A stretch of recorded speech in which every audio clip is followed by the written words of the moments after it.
നിങ്ങൾ വേറൊരാളുടെ കാര്യത്തിൽ ഒരാളുടെ ഫാമിലിയിലോ അവരുടെ പ്രൊഫൈലിലോ ചെന്നിട്ട് കമന്റ് ഇടാൻ നിങ്ങൾക്ക് എന്താ അവകാശമുള്ളത്? നമ്മൾ അവരുടെ പ്രൊഫൈലിൽ ചെന്ന് അവരുടെ ജീവിതകാര്യത്തിൽ തലയിടേണ്ട കാര്യം എന്താണ്? നിങ്ങൾക്ക് ജോലി എന്താ? ജോലി എന്താ? എന്ത് ജോലി വല്ലതും ഉണ്ടോ? വീഡിയോ ഇട്ട് കേട്ടോ. അപ്പൊ അതിന് താഴെ ഒരു റാണി പി സദാശിവൻ 7445. കുറച്ച് ദിവസത്തിന് മുന്നേ നമ്മൾ റാണി പി സദാശിവനെ പറ്റിയിട്ട് വീഡിയോ ചെയ്തിട്ടുണ്ടായിരുന്നു. ആരാണ് ഈ റാണി പി സദാശിവൻ എന്ന് ചോദിച്ചു കഴിഞ്ഞാൽ സകലമാന യൂട്യൂബേഴ്സിനെ താഴെ പോയിട്ട് വളരെ മോശമായിട്ട് കമന്റ് ഇടുന്ന ഒരു സ്ത്രീയാണ് റാണി പി സദാശിവൻ. അങ്ങനെ നിരന്തരമായിട്ട് VR ലവ് എന്ന് പറയുന്ന ഒരു ചാനലിന്റെ താഴെ പോയിട്ട് ഇതുപോലെ മോശമായിട്ട് കമന്റുകൾ ഇങ്ങനെ റിപ്പീറ്റ് ചെയ്ത് ഇങ്ങനെ ഇട്ടുകൊണ്ടേയിരുന്നു. അവർ ഫൈനലി പോയി അവർ ജോലി ചെയ്യുന്ന സ്ഥലത്തും അവരുടെ വീട്ടിലും ഒക്കെ പോയിട്ട് അവർ വീഡിയോ ആയിട്ട് എടുത്തിട്ടുണ്ടായിരുന്നു. എനിക്കത് കണ്ടിട്ട് വളരെ സന്തോഷമാണ് തോന്നിയത്. കാര്യം അവർ ചെയ്ത പ്രവൃത്തി വളരെ നല്ലതായിട്ട് എനിക്ക് തോന്നി. കാര്യം ഇതുപോലെയുള്ള ആൾക്കാരുടെ അടുത്ത് ഇങ്ങനെ തന്നെ കാണിക്കണം. അതായത് നമുക്കും കുറേ കമൻസുകൾ ഇങ്ങനെ വരാറുണ്ട് വളരെ മോശമായിട്ടുള്ള രീതി. പ്രത്യേകിച്ച് ഈ ഒരു സ്ത്രീ തന്നെ വന്നിട്ട് ഞാൻ ആ വീഡിയോ റിയാക്ട് ചെയ്തപ്പം വളരെ മോശമായിട്ട് വന്ന് എൻ്റെ താഴെ വന്ന് കമൻറ്റ് ഇട്ടിട്ടുണ്ടായിരുന്നു.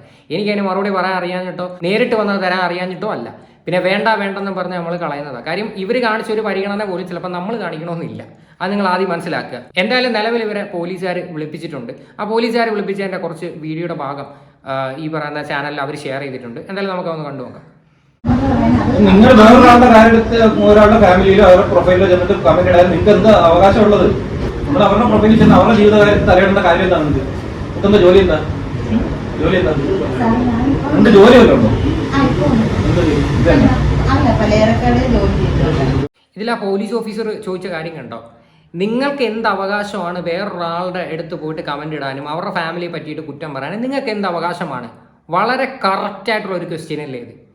അതായത് ഇവർക്ക് ഒരു അവകാശവുമില്ല ആരെയും പോയി ചീത്ത പറയാനും ആരെ പറ്റിയിട്ടും പോയിട്ട് തോന്നിവാസങ്ങൾ എഴുതി വിടാനൊന്നും ഇവർക്ക് യാതൊരു അവകാശവുമില്ല. അപ്പം ഈ ഒരു സാധനമാണ് നമ്മൾ എടുത്ത് വെച്ച് റിയാക്ട് ചെയ്ത്. പ്രത്യേകിച്ച് ഈ VR ലവ് എന്ന് പറയുന്ന ആ ഒരു ചാനലിനെ പറ്റിയിട്ട് കുറേ ഞാനും നെഗറ്റീവ് വീഡിയോ ചെയ്തിട്ടുണ്ട്. കാര്യം ഇവർ ചെയ്യുന്ന എല്ലാ പ്രവൃത്തികളും എനിക്ക് അത്ര ശരിയായിട്ട് എനിക്ക് തോന്നിയിട്ടില്ല. ഞാൻ ആകെ 1-2 വീഡിയോ കണ്ട് ചെയ്തിട്ടുള്ളൂ. അപ്പം ഞാൻ എൻ്റെ അഭിപ്രായം പറഞ്ഞിട്ടുണ്ട്. കാര്യം അവർ ചെയ്തത് തെറ്റാണ്, ചില കാര്യങ്ങൾ തെറ്റാണെന്ന് പറഞ്ഞിട്ടുണ്ട്. പക്ഷേ ഇതെനിക്ക് കണ്ടിട്ട് അവർ ഇത്രയും നാൾ ചെയ്യലേ വെച്ചിട്ട് ഏറ്റവും നല്ലൊരു വീഡിയോ ആയിട്ടാണ് എനിക്ക് തോന്നിയത്. എനിക്ക് മാത്രമല്ല അഭിപ്രായം, ഈ എന്നോട് സംസാരിക്കുന്ന പേഴ്സണൽ യൂട്യൂബേഴ്സ് എല്ലാവരും പറഞ്ഞൊരു കാര്യമാണ് അവർ ചെയ്തത് അടിപൊളി സംഭവമാണെന്ന്. ഞാൻ അതിനെ അംഗീകരിക്കുന്നത്. അതിനിപ്പം കുറേ ആൾക്കാർ കുരു പൊട്ടിയിട്ടൊന്നും ഒരു കാര്യമില്ല. അത് വീട്ടിലുള്ളവരുടെ ഫോട്ടോ കാണിച്ചു, അല്ലെ കടയിൽ ചെന്ന് അങ്ങനെ കാണിക്കാൻ കൊള്ളോ? ഒരു തരക്കേടും ഇല്ല. അങ്ങനെ തന്നെ കാണിക്കണം. അങ്ങനെ തന്നെ കാണിച്ചില്ലെങ്കിൽ ഇവളൊക്കെ വീണ്ടും ഇതുപോലെ തന്നെ ഇറങ്ങും, നാട്ടുകാരിങ്ങനെ തെറി പറഞ്ഞുകൊണ്ട്. ഇപ്പം നമ്മുടെയൊക്കെ കമന്റ് ബോക്സിൽ ഒന്ന് പച്ച തെറികളാണ് എഴുതി വിടുന്നത്. അത് മാത്രമല്ല ഈ ഗോപ്രോ മച്ചാൻ എന്ന് പറയുന്ന ചാനൽ പുള്ളിക്കാരൻ്റെ അടുത്ത് പോയി വളരെ മോശമായിട്ടാണ് കമന്റ് ഇട്ടേക്കുന്നത്. വളരെ റെപ്യൂട്ടഡ് ആയിട്ടൊരു പൊസിഷനിൽ ഇരിക്കുന്ന ഒരു വ്യക്തിയാണ് അയാളൊക്കെ. അയാൾക്കൊക്കെ അത്യാവശ്യം നല്ല ജോലിയുണ്ട്. യൂട്യൂബ് മാത്രമല്ല മെയിനായിട്ട് കൊണ്ടു നടക്കുന്ന ആൾ. അപ്പോൾ അതൊക്കെ നോക്കിയും കണ്ടൊക്കെ ഇരുന്ന് നീ കമന്റ് ഇട്. എന്തായാലും ബാക്കിയുടെ കാണാം. നിങ്ങളുടെ വീട്ടിൽ ആരൊക്കെയുണ്ട്?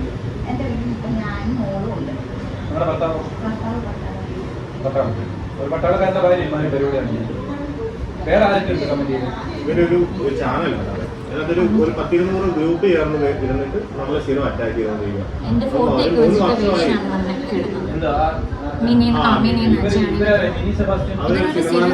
സിനിമയിൽ അഭിനയിച്ചിട്ടുണ്ട്, 2-3 സിനിമയിൽ അഭിനയിച്ചിട്ടുണ്ട്. നമ്മൾ ഇവരെ 2 വർഷം ഇങ്ങനെ സാറിന് അറിയാം ഇതിന്റെ പുറകെ നമ്മൾ എത്ര നടന്നത്. ദിയ സെബാസ്റ്റ്യൻ എന്നാണ് ശരിക്കുള്ള പേര്.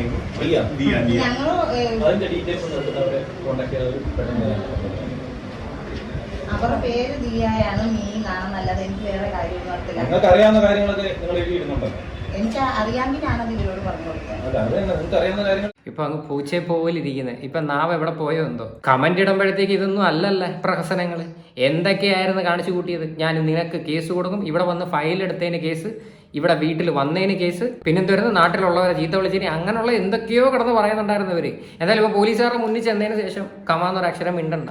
പിന്നെ ഇതിനകത്ത് 1-ാം പ്രതിയായിട്ട് വേറെ ആരുടെ പേര് പറയുന്നത് കേട്ടോ, മിനിന്നോ അങ്ങോട്ട് പറയുന്നത്. എനിക്ക് അവരാരാന്ന് എനിക്ക് ബേസിക്കലി അറിയത്തില്ല. നിങ്ങൾ അറിയാവുന്നവരാണ് കമന്റ് ചെയ്യുക. ഞാൻ അവരുടെ വീഡിയോസ് കണ്ടിട്ടുമില്ല.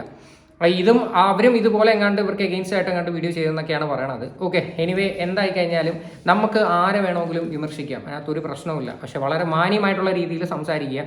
കാര്യം നിങ്ങൾ കമന്റ് ഇടുന്നതിനകത്തും യാതൊരു പ്രശ്നങ്ങളുമില്ല. നിങ്ങൾ വളരെ മര്യാദയായിട്ട് മാന്യമായിട്ട് കമന്റ് ഇട്ട് കഴിഞ്ഞാൽ നിങ്ങൾക്ക് ഒരു പ്രശ്നമില്ല. പക്ഷേ നിങ്ങളൊരു പൊതു ശല്യമായിട്ട് എല്ലാവരുടെയും അടുത്ത് മാറിയതിന് ശേഷമാണ് അവർ നേരെ നിങ്ങളുടെ കടയിൽ വന്നതും വീട്ടിലൊക്കെ വന്നതും ഇങ്ങനെ വീഡിയോ എടുക്കുക ഒരു സാഹചര്യം നിങ്ങളായിട്ട് തന്നെ ക്രിയേറ്റ് ചെയ്തതാണ്. ഇനിയും നിങ്ങൾ ഇത് തന്നെ തുടർന്ന് കഴിഞ്ഞാൽ നിങ്ങൾക്ക് കേസിൻ്റെയും വഴക്കിനെ പുറകെ പോകാനേ സമയം കാണത്തുള്ളൂ. എന്തായാലും പോലീസുകാർ ഈ ഒരു വിഷയം ഹാൻഡിൽ ചെയ്തതിൽ എനിക്ക് വളരെ സന്തോഷമുണ്ട്. കാര്യം അവർ കറക്റ്റായിട്ടുള്ള കാര്യമാണ് ഇവരെ വിളിച്ചെടുത്ത് ചോദിച്ചത്. കാര്യം ഇവർക്ക് ഒരു അവകാശവും ഇല്ല ആരുടെ അടുത്ത് പോയി ഇങ്ങനെ കമന്റ് ഇടാനായിട്ട്. ഇനി 9 മാസത്തിന് മുന്നേ ഈ പറയുന്ന സ്ത്രീ റാണി പി സദാശിവൻ എന്ന് പറയുന്ന സ്ത്രീ ഡാനി ഡേയ്സ് എന്ന് പറയുന്ന ഒരു ചാനലുണ്ട്, ഏകദേശം 8 ലക്ഷം പുറത്തൊക്കെ സബ്സ്ക്രൈബർ ഉള്ള ഒരു വലിയ ചാനലാണ്. ആ ചാനലിലും ഇവർ പോയി ഇതുപോലെ കമൻറ്റ് ഇട്ടിട്ടുണ്ടായിരുന്നു. അപ്പോൾ ആ കമൻറ്റ് അന്ന് 9 മാസത്തിന് മുന്നേ അവരെടുത്ത് വെച്ച് റിയാക്ട് ചെയ്തതാണ്. പക്ഷേ ഇത് ആരും കണ്ടില്ല. പക്ഷേ ഈ വിഷയങ്ങൾ നടന്നതിന് ശേഷം ആ കമൻറ്റ് നല്ല രീതിയിൽ ചർച്ചയാവുന്നുണ്ട്. എന്തായാലും നമുക്കാവുന്ന കാണാം കേട്ടോ. എൻ്റെ ഒരു ഫ്രണ്ടിന് അവളെ കല്യാണം കഴിഞ്ഞിട്ട് 1 month ആയിട്ട് പ്രഗ്നൻ്റ് ആയി. അപ്പോൾ അതിനെക്കുറിച്ച് നെഗറ്റീവായിട്ട് ആൾക്കാർ സംസാരിക്കുന്നതിനെ കുറിച്ച് ഞാനൊരു വീഡിയോ ഇട്ട് കേട്ടോ. അപ്പോൾ അതിന് താഴെ ഒരു റാണി പി സദാശിവൻ 7445 കേട്ടോ. അപ്പം ആ പുള്ളിക്കാരി ഒരു കമന്റ് ഇട്ടു. അത് ഞാൻ കംപ്ലീറ്റ് വായിക്കാം കേട്ടോ. അങ്ങനെയൊക്കെ ആളുകൾ എന്തുകൊണ്ട് പറഞ്ഞു എന്ന് വെച്ചാൽ കരുതിയാൽ 2 മാസമെങ്കിലും കഴിഞ്ഞില്ലെങ്കിൽ പെൺകുട്ടി പരിശുദ്ധി അവിടെ ചോദ്യം ചെയ്യപ്പെടുകയാണ്. അതിപ്പോഴത്തെ കുറച്ച് മാന്യതികളായ പെണ്ണുങ്ങളുണ്ട്. വിവാഹത്തിന് മുമ്പ് ഗർഭം ഉണ്ടാക്കിയിട്ട് ചെല്ലുന്ന ടീമുകൾ, വിവാഹം കഴിക്കാതെ തന്നെ ഗർഭം ഉണ്ടാക്കിയിട്ട് ചെല്ലുന്ന ടീമുകളുണ്ട്. പക്ഷെ അത് അവർക്കൊരു നാണക്കേടായിട്ടൊന്നും തോന്നത്തില്ല. കാരണം അന്തസ്സോ അഭിമാനമോ ഉള്ളവർക്കല്ലേ അതൊക്കെ ഉണ്ടാവൂ. പക്ഷെ അത്യാവശ്യം അന്തസ്സായി ജീവിക്കുന്നവർക്ക് അതൊരു മാനക്കേടായി തോന്നും. പിന്നെ ഭർത്താക്കന്മാരെ അടിമകളാക്കി നിർത്തിയിരിക്കുന്ന പെണ്ണുങ്ങളും വീട്ടിലൊന്നും ചെയ്യേണ്ട പെണ്ണുങ്ങൾക്കും ഇപ്പോൾ വേണമെങ്കിലും ഗർഭം ഉണ്ടാക്കിക്കൊണ്ട് നടക്കുന്നതിന് ഒരു പ്രശ്നവുമില്ല. പക്ഷെ അന്തസ്സായി ജോലിക്കും വേലയ്ക്കും ഒക്കെ പോയി ജീവിക്കുന്ന ആളുകളെ സംബന്ധിച്ചിടത്തോളം നല്ലൊരു പ്ലാനിങ് വേണ്ടി വരുന്നു. അതാണ് അതിനകത്ത് വ്യത്യാസം. വീട്ടുകാർ ഉണ്ടാക്കി വെച്ച കാശുകൊണ്ട് ജീവിക്കുന്ന സ്ത്രീകൾക്ക് പ്രശ്നമില്ല. എന്നാൽ സ്വന്തമായി ജോലി ചെയ്യുന്ന സ്ത്രീകൾക്ക് പല പ്രശ്നങ്ങളും ഉണ്ട്. പിന്നെ ഗർഭം ഉണ്ടാക്കുക മാത്രമല്ലല്ലോ ലോകത്തെ ഏറ്റവും വലിയ കാര്യം എന്ന കാര്യവും ഓർക്കുന്നത് നല്ലതാണ്. ഒരു കൊച്ചിനെയും കെട്ടിപ്പിടിച്ചുകൊണ്ട് വീട്ടിൽ കയറി ഇരിക്കുന്നതല്ല ജീവിതത്തിലെ എല്ലാ ലക്ഷ്യവും നേടിയെടുക്കേണ്ട ആളുകളെ സംബന്ധിച്ചിടത്തോളം വലിയ കാര്യം. ചുമ്മാതെ വല്ലവരോടും ഇരുന്ന് കൊഴിഞ്ഞ് ജീവിക്കുന്നവരെ ഒക്കെ പറഞ്ഞിട്ട് അവർക്ക് മനസ്സിലാവുന്നില്ല എന്ന് കരുതി അടുക്കും ചിട്ടയുമായി ജീവിക്കുന്നവർക്ക് അത് പറയാതിരിക്കുവാനും പറ്റില്ല. എന്ന് വെച്ചാൽ എന്താണ് ചേച്ചി ഉദ്ദേശിച്ചത്? ഇങ്ങനെ 1 മാസം കഴിഞ്ഞ് പ്രഗ്നന്റ് ആയാൽ അത് പാതിവൃത്യം അതല്ലേ? അതിന് പതിവ്രത അല്ല, അവള് വേറെ കൊച്ചിനെ നേരത്തെ ഉണ്ടാക്കിക്കൊണ്ടാണ് വന്നത് എന്നാണ് ചേച്ചി പറയുന്നത്. ഇവർ കമന്റ് മാത്രം വായിച്ചെടുക്കാൻ ഒരു മിനിമം ഒരു 10 മിനിറ്റെങ്കിലും വേണം. എങ്ങനെ ഇവർ ഇങ്ങനെ ഇരുന്ന് കമന്റ് ഇടുന്നതെന്ന് മനസ്സിലാവുന്നില്ല. ഇതിനകത്ത് എന്ത് സംതൃപ്തിയാണ് ശരിക്കും ഇവർക്ക് കിട്ടുന്നത്? ഇങ്ങനെ ആൾക്കാരുടെ അടുത്ത് ചെന്നിട്ട് ഇങ്ങനെ കമന്റ് ഇട്ട് കഴിഞ്ഞാൽ ഇവർക്ക് എന്തെങ്കിലും പേഴ്സണൽ ബെനിഫിറ്റ്സ് എന്തെങ്കിലും ഉണ്ടോ? സാധാരണ എന്തെങ്കിലുമൊക്കെ പ്രയോജനം വേണം. എന്തെങ്കിലും ചെന്ന് കമന്റ് ഇടുന്നതിനകത്തും അല്ലെങ്കിൽ എന്തെങ്കിലും വന്ന് വീഡിയോ ചെയ്ത് പറയുന്നതിനകത്ത് നമുക്ക് വീഡിയോ ചെയ്ത് കഴിഞ്ഞാൽ അതിനകത്ത് എന്തെങ്കിലും നേട്ടമെങ്കിലും ഉണ്ട്. പക്ഷേ ഈ കമന്റ് ഇട്ട് കഴിഞ്ഞാൽ എന്ത് കിട്ടും? ഇവർ ആ ഒരു സമയം കൊണ്ട് ഇവർ നല്ല വീഡിയോസോ കാര്യങ്ങളോ ഒക്കെ ഇവർ ചെയ്ത് കഴിഞ്ഞാൽ അവർക്ക് അതിൻ്റെ ഗുണം കിട്ടത്തില്ലേ? ഇവർ ഈ നാട്ടുകാരെ വന്ന് ഇങ്ങനെ ഇരുന്ന് അവരാധിക്കേണ്ട ആവശ്യമുണ്ടോ? ഇനി ഇത് മാത്രമല്ല ഇവർ ഈ ചാനലിൽ കമന്റ് ഇട്ടേക്കുന്നത്. ഇവരുടെ കൊച്ചിനെ പറ്റിയിട്ട് മോശമായിട്ട് ഇങ്ങനെ കമന്റ് ഇട്ടിട്ടുണ്ട്. പക്ഷെ ആ കാര്യമൊന്നും ഞാൻ എടുത്ത് വെച്ച് കാണിക്കുന്നില്ല. വെറുതെ ആ കുട്ടിയുടെയും കൂടെ കാര്യങ്ങൾ എന്തിനാണ് വെറുതെ നിങ്ങളെ കൂടെ കേൾപ്പിക്കുന്നത്? വളരെ മോശമായിട്ടാണ് ഈ ഒരു സ്ത്രീക്ക് പെരുമാറുന്നത് കേട്ടോ.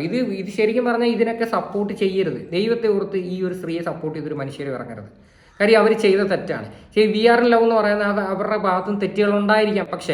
പക്ഷേ ഇങ്ങനെ നിരന്തരമായിട്ട് എല്ലാവരെയും അറ്റാക്ക് ചെയ്ത് കഴിഞ്ഞാൽ എന്തുവാണ്? ഇതിപ്പോൾ ആ ഒരു ചാനലിൽ മാത്രമല്ല, നിരന്തരം, അതായത് പബ്ലിക് ന്യൂസൻസ് ആയിട്ട് മാറിയിരിക്കുക. എല്ലാ ചാനലിനും താഴെ പോയിട്ടാണ് ഇവർ ഇതുപോലെ മോശമായിട്ട് കമന്റ് ഇടുന്നത്. എല്ലാം വേണം, പക്ഷെ എല്ലാത്തിനും ഒരു പരിധി വെക്കണം. അതില്ലാത്തത് കൊണ്ട് ഇപ്പോൾ ആത്മഹത്യ കൂടിക്കൊണ്ടിരിക്കുകയാണ് എന്ന് പറഞ്ഞ കുറെ ചേച്ചി കുറേ പറഞ്ഞേക്കുന്നത്. നല്ല രീതിയിൽ ജീവിച്ച സ്ത്രീകളുണ്ട്. എന്നാൽ ഒരു കുട്ടിയാകുമ്പോഴേ അതിനെ താങ്ങി പിടിച്ചോണ്ട് ഭയങ്കര പറച്ചിലുകള എന്തവാ 2 ഉലക്കയുടെ മൂട്. ചേച്ചി ഫുള്ള് സ്പെല്ലിംഗ് മിസ്റ്റേക്ക് ആണ് കേട്ടോ. മൂഡ് അറിയാവുന്നത് ജീവിതത്തെ പറ്റി യാതൊരു ധാരണയും ഇല്ലാത്തവർക്ക് ഇങ്ങനെ നുണയും കൊതിയും പറഞ്ഞിരിക്കാം.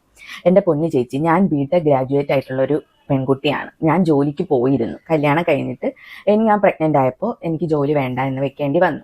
പിന്നെ എനിക്ക് ജോലിയെക്കാട്ടി ഇമ്പോർട്ടൻസ് എൻ്റെ കുഞ്ഞ് തന്നെയാണ്. അത് പലർക്കും പ്രിഫറൻസ് മാറായിരിക്കാം. അത് പലരുടെയും സാമ്പത്തികമായിട്ട് ബന്ധപ്പെട്ടോ അങ്ങനെയൊക്കെ ആണ്. പക്ഷേ ഇവിടെ ചേച്ചി, ഞാൻ ജോലിയെക്കുറിച്ചും കൂലിയെക്കുറിച്ചും അന്തസ്സിനെക്കുറിച്ചും ഒന്നുമല്ല ഞാൻ പറഞ്ഞത്. എൻ്റെ ഒരു ഫ്രണ്ടിന് ഉണ്ടായ ഒരു അനുഭവത്തെക്കുറിച്ചാണ്. അത് തെറ്റാണെന്ന് വിവരവും വിദ്യാഭ്യാസവും ഉള്ള ഏതൊരാൾക്കും, അത്രയും വിവരവും വിദ്യാഭ്യാസവും വേണ്ട, ഒരു മാനുഷിക പരിഗണന ഒരു ജീവിക്ക് കൊടുക്കുന്ന എല്ലാവർക്കും മനസ്സിലാവും. പിന്നെ ചേച്ചിക്ക് ഇതൊന്നും ഇല്ലെന്ന് എനിക്ക് നല്ല വൃത്തിയാവണം മനസ്സിലായി. പിന്നെ ചേച്ചി ഇട്ടേക്കുന്ന വേറെ കുറെ കമന്റുകളുണ്ട്. ഇതിന് എനിക്ക് നല്ല മറുപടി എനിക്ക് പറയാൻ അറിഞ്ഞൂടാത്തൊന്നും അല്ല ചേച്ചി. പക്ഷേ നിങ്ങൾക്കുള്ള വിവരം അല്ല എനിക്കുള്ളത് കേട്ടല്ലോ. അപ്പോൾ ഇത്രയൊക്കെയാണ് കാര്യം. ഇനിയെങ്കിലും മര്യാദയ്ക്ക് നിൽക്കാനായിട്ട് നോക്കുക. കാര്യം ഇതിനകത്ത് ഇപ്പോൾ ഇവർ പോലീസ് കേസ് കൊടുത്ത് ഇവരെ പോലീസ് വിളിച്ച് കഴിഞ്ഞതിന് ശേഷവും ഇവർ വീണ്ടും പോയി കമൻസ് ഒക്കെ ഇട്ടെന്ന് പറയുന്നുണ്ട്. കാര്യം ഇവർ നന്നാവുമെന്ന് എനിക്ക് തോന്നുന്നില്ല. കാര്യം നമ്മൾ നന്നാക്കാൻ നമ്മൾ ആരുമല്ല. നിങ്ങൾക്ക് വേണമെങ്കിൽ നന്നാവുക, ഇല്ലെങ്കിൽ ഇത് വീണ്ടും വലിയ പ്രശ്നത്തിലോട്ടൊക്കെ പോകത്തേ ഉള്ളൂ. അത് മാത്രമല്ല, നിങ്ങളുടെ ഹസ്ബൻഡ് ഒരു മിലിറ്ററി ഓഫീസർ ആണെന്ന് പറയുന്നത്. അറ്റ്ലീസ്റ്റ് ആ ഒരു പൊസിഷനെ എങ്കിലും നിങ്ങൾ റെസ്പെക്ട് ചെയ്യുക. ആ ഒരു മനുഷ്യനും കൂടെ ചീത്തപ്പേര് ഉണ്ടാക്കി കൊടുക്കാതിരിക്കാൻ വേണ്ടി മാക്സിമം ശ്രമിക്കുക. ഓക്കെ, അപ്പോൾ എന്തായാലും ഈ ഒരു വിഷയമായിട്ട് ബന്ധപ്പെട്ടിട്ട് നിങ്ങളുടെയൊക്കെ അഭിപ്രായങ്ങൾ എന്താണെന്ന് വെച്ചാൽ നിങ്ങൾ തീർച്ചയായിട്ടും കമൻറ്റ് ചെയ്യുക.